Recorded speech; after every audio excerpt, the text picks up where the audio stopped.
Assalamualaikum warahmatullahi wabarakatuh. Pada kesempatan kali ini, saya Septiani Dwi Anggreni dengan NIM 21070160050 akan menjelaskan tentang strategi penelitian dan metode penelitian. Strategi penelitian ada beberapa jenis. 1. Cross-sectional. Strategi ini digunakan terutama sebagai strategi yang spesifik meneliti pada tingkatan atau kelompok umur yang berbeda-beda. Strategi ini bermanfaat terutama dalam menguji subjek pada rentan umur yang tertentu, sehingga hasil yang didapatkan juga akan lebih spesifik. 2. Longitudinal merupakan pendekatan penelitian yang digunakan untuk meneliti perkembangan psikologi anak dalam rentan waktu yang cukup lama. 3. Sequential merupakan gabungan dari cross-sectional dan longitudinal. Pengajian akan melibatkan beberapa subjek dalam rentan waktu tertentu terlebih dahulu dan dilakukan secara singkat. 4. Cross-kultur dikenal juga sebagai lintas budaya. Dalam strategi ini, pendekatan yang digunakan adalah dengan mempertimbangkan faktor-faktor lingkungan, budaya, yang bisa saja berpengaruh pada perkembangan anak-anak. 5. Observasi. Observasi merupakan strategi yang lebih spesifik untuk meneliti tugas perkembangan seorang anak. Tingkah laku individu akan diamati secara langsung untuk mendapatkan data berupa perkembangan psikologi anak selama pertumbuhan. 6. Klinis merupakan strategi yang digunakan khusus untuk anak-anak dengan cara mengajak berbicara, dan juga tanya jawab. Strategi ini digunakan terutama dengan pertimbangan bahwa seorang anak belum tentu bisa menjawab pertanyaan dengan lancar. 7. Tes. Strategi penelitian selanjutnya yang mungkin tidak asing adalah strategi tes. Dalam strategi ini, tes menjadi sebuah instrumen yang akan diberikan kepada subjek penelitian. Tes tersebut akan berupa pertanyaan atau perintah yang harus dijalankan. Hasil atau jawaban dari subjek penelitian kemudian akan dirinci oleh peneliti untuk diambil sebagai kesimpulan dari data yang dicatat. 8. Pengumpulan data. Strategi ini merupakan penelitian dengan cara mengumpulkan informasi sebanyak-banyaknya tentang seorang individu untuk mengetahui perkembangannya. Strategi ini bisa dilakukan menggunakan 3 cara, yaitu angket, biografis, dan buku harian. 2. Metode ilmiah. Metode ilmiah sendiri dibagi menjadi 2. 1. Penelitian kuantitatif. 2. Penelitian kualitatif. Penelitian kuantitatif sendiri memiliki ciri-ciri sebagai berikut. 1. Penelitian yang berhadapan dengan data objektif, data numerik, dan secara umum menjawab pertanyaan beberapa banyak. 2. Penelitian psikologi banyak menggunakan penelitian kuantitatif. Penelitian kuantitatif pada perkembangan manusia berdasarkan pada metode ilmiah, yaitu sistem membangun, prinsip, dan proses pendidikan ilmiah. Langkah-langkah metode ilmiah. 1. Identifikasi masalah. 2. Memformasikan hipotesis. 3. Pengumpulan data. 4. Analisis statik dari data yang menentukan apakah hasil mendukung hipotesis. 5. Membentuk kesimpulan sementara. 6. Diseminasi temuan. Yang kedua, penelitian kuantitatif. Penelitian kuantitatif yang berbasis pada data numerik, misalnya pengalaman subjektif, perasaan, atau keyakinan. Contohnya, penelitian mengenai bagaimana anak mendeskripsikan perasaan sebelum operasi. Penelitian kualitatif lebih fleksibel, kurang terstruktur, dan sistematis. Penelitian kuantitatif melakukan investigasi kualitatif untuk mengumpulkan dan menguji data yang sangat banyak dan besar untuk melihat hipotesis yang mungkin muncul. Pemilih metode kualitatif atau kuantitatif berdasarkan tujuan penelitian. Selanjutnya akan dijelaskan oleh Destika Widya Rahma. Saya akan menjelaskan mengenai teori psikoanalisis oleh Freud dan kognitif oleh Piaget. Sebelumnya saya akan memperkenalkan diri. Perkenalkan, nama saya Destika Widya Rahma dengan nomor NIM 21070160049. Nah, yang pertama itu ada definisi psikoanalisis menurut Sigmund Freud. Adalah teori yang berusaha menjelaskan hakikat dan perkembangan kepribadian. Pemahaman Freud tentang kepribadian manusia didasarkan pada pengalaman-pengalamannya dengan pasien. Ia juga mengemukakan gagasan bahwa kesadaran itu hanyalah bagian kecil dari kehidupan mental, sedangkan bagian yang terbesarnya adalah justru ketidaksadaran atau alam bawah sadar. Lebih lanjut, Freud memandang manusia sebagai deterministik, yaitu sebuah gagasan yang menyebut bahwa kegiatan manusia pada dasarnya ditentukan kekuatan irasional, yaitu kekuatan alam bawah sadar. Adapun persepsi tentang jiwa manusia menurut Sigmund Freud, ia mengumpamakan gunung es untuk menunjukkan skema gambaran jiwa seseorang. Yang pertama ada bagian puncak yaitu consciousness adalah alam kesadaran. Yang tengah adalah pre-consciousness yaitu prakesadaran. Yang ketiga adalah bagian dasar unconsciousness yaitu alam ketidaksadaran. Berikutnya ada struktur kepribadian menurut Sigmund Freud. Yang pertama ada ID, disebut sebagai kepribadian bawaan lahir, yang di dalamnya terdapat dorongan pemenuhan biologis guna kepuasan untuk dirinya sendiri. Lebih sederhana lagi, ID berwujud pada gambaran nafsu, hasrat seksual, dan perasaan superior, yaitu perasaan ingin berkuasa. Yang kedua ada ego. Ego mengatur ID dan juga superego untuk pemenuhan kebutuhan sesuai dengan kepentingan kepribadian yang terlibat. Ego merupakan aspek yang mementingkan keperluan lebih luas, tidak hanya dalam dirinya. Yang terakhir, superego. Lekat kaitannya moral atau nilai kehidupan. Ranah superego berisi tentang batasan untuk membedakan mana yang baik dan mana yang buruk. Ia menjadi penyekat dari sinyal yang dikirimkan aspek ID serta memotivasi ego untuk melakukan hal yang menjunjung moralitas. Freud membagi 3 fase dalam perkembangan kepribadian. Yang pertama ada fase infantil yaitu 0-5 tahun. Yang kedua ada fase laten yaitu 5-12 tahun.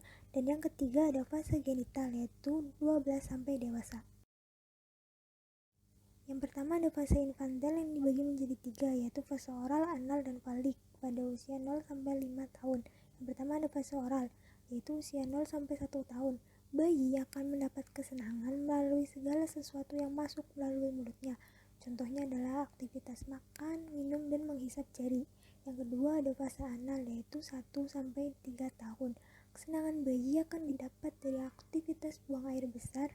Hal ini menggambarkan karena kepuasan hilangnya rasa tertekan dan tidak nyaman pada saluran pencernaan. Dan yang ketiga ada fase falik, yaitu fase 3-5 tahun. Bayi akan mendapat kepuasan melalui organ kelaminnya. Contoh, anak yang selama ini memandang ibu sebagai sumber cintanya dan menganggap bahwa ayahnya adalah saingannya. Yang kedua ada fase laten, yaitu usia 5-12 tahun. Fase ini dikenal sebagai fase pubertas. Seseorang mulai merasa malu dan mementingkan aspek moral. Freud mengistilahkan dengan kemampuan sublimasi, yaitu sebuah kemampuan yang mengganti kesenangan seksual dengan kesenangan lain yang sifatnya non-seksual.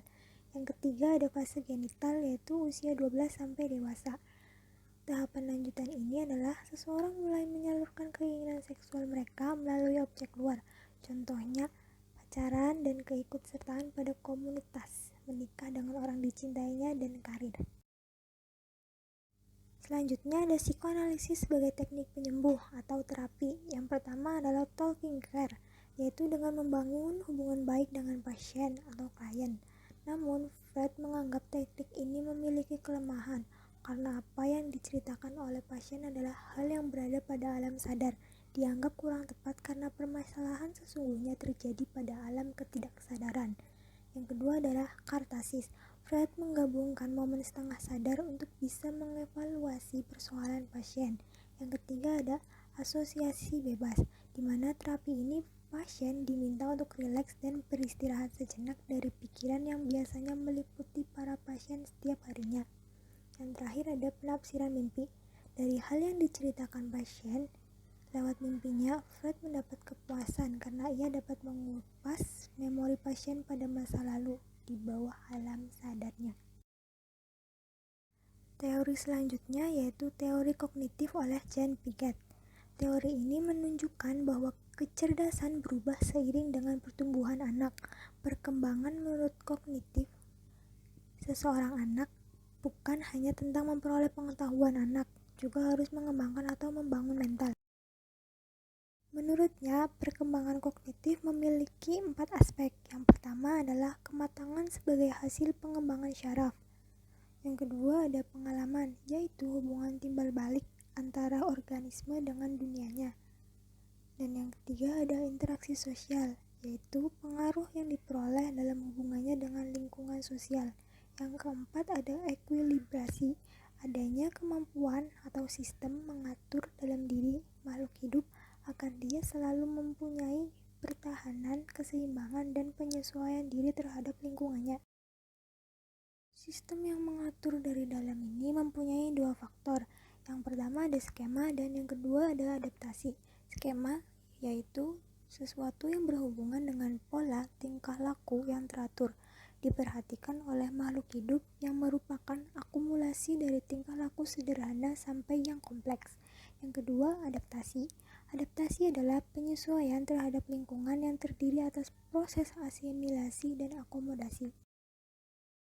Yang terakhir, Piaget mengemukakan penahapan dalam perkembangan intelektual anak yang dibagi menjadi 4 periode. Yang pertama ada periode sensorik motorik, yang kedua ada periode praoperasional, yang ketiga ada periode operasional konkret, dan yang keempat ada periode operasional formal. Yang pertama, periode sensorik motorik, yaitu usia 0-2 tahun, bersifat motorik dan anak menggunakan sistem penginderaan untuk mengenal lingkungannya dan untuk mengenal objek. Yang kedua ada periode praoperasional, yaitu 2-7 tahun. Anak bisa melakukan sesuatu sebagai hasil meniru atau mengamati sesuatu, yaitu model tingkah laku dan mampu melakukan simbolisasi. Yang ketiga ada periode operasional konkret, yaitu usia 7-11 tahun. Anak sudah mampu menggunakan operasi. Memikirkan anak tidak lagi didominasi oleh persepsi, sebab anak sudah mampu memecahkan masalah secara logis. Dan yang keempat ada periode operasional formal, yaitu usia 11 sampai dewasa, di mana di sini adalah puncak perkembangan struktur kognitif.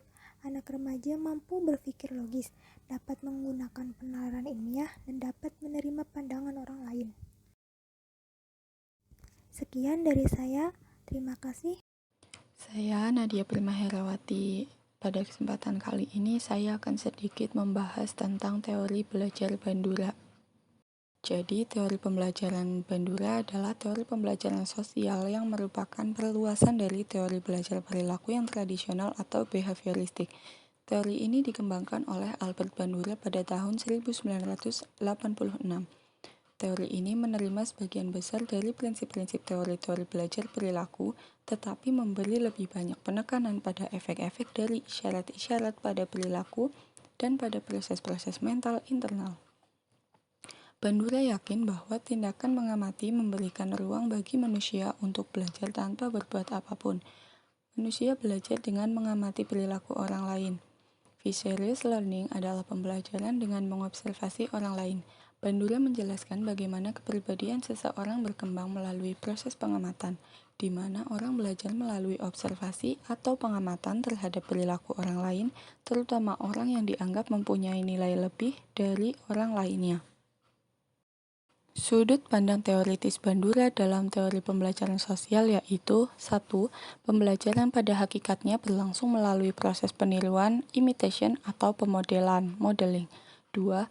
Dalam imitation atau modeling, individu dipahami sebagai pihak yang memainkan peran aktif dalam menentukan perilaku mana yang hendak ia tiru dan juga frekuensi serta intensitas peniruan yang hendak ia jalankan.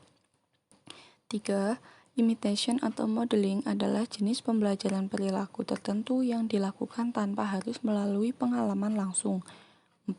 Dalam imitation atau modeling, terjadi penguatan tidak langsung pada perilaku tertentu yang sama efektifnya dengan penguatan langsung untuk memfasilitasi dan menghasilkan peniruan. Individu dalam penguatan tidak langsung perlu menyumbangkan komponen kognitif tertentu seperti kemampuan mengingat dan mengulang pada pelaksanaan proses peniruan. 5.